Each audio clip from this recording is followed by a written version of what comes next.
مسجد اقصی کا اصل نام کیا ہے؟ اس کو کون سی ہجری میں تعمیر کیا گیا؟ اللہ کے حکم سے کون سے نبی نے بیت القدس کی بنیاد ڈالی؟ یہ کتنی بار فتح یاب ہوئی؟ اس واقعہ کو سن کر آپ کا ایمان تازہ ہو جائے گا۔ بیت القدس مسلمانوں کا قبلہ اول ہے۔ یہ فلسطین کے شہر القدس میں واقع ہے۔ بعض نے شہر کو بیت القدس کہا گیا ہے۔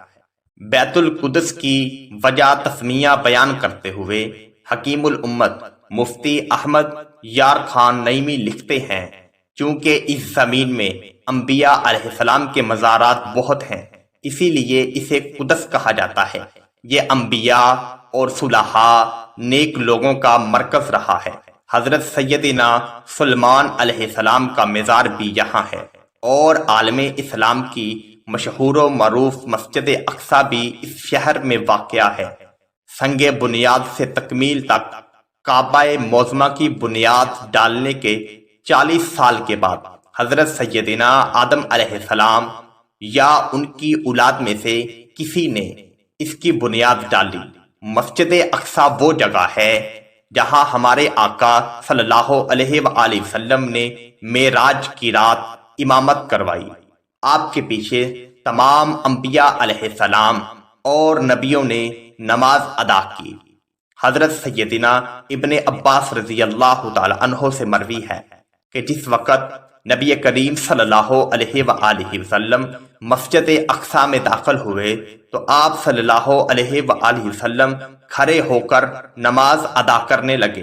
پھر آپ صلی اللہ علیہ وآلہ وسلم نے ادھر ادھر دیکھا تو تمام انبیاء علیہ السلام نے آپ صلی اللہ علیہ وآلہ وسلم کے ساتھ نماز ادا کی۔ سن ہجری 1887 حطین کے مقام پر جنگ ہوئی۔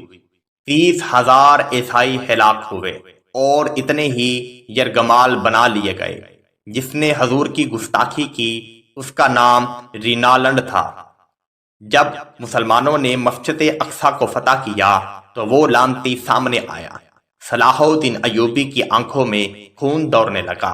آپ نے فرمایا، تو نے کہا تھا نا کہ کہاں ہے تمہارا نبی جو تمہاری مدد کو پہنچے؟ آپ نے فرمایا، میرے آقا نے مجھے بھیجا ہے۔ آپ نے اس لعین کا سر قلم کیا اور عیسائیوں کو بھیجا۔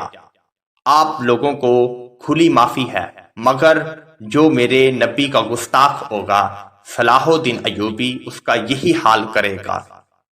آپ کو یہ ہماری ویڈیو کیسی لگی؟ کمنٹ میں اپنی محبت کا اظہار ضرور کیجیے گا۔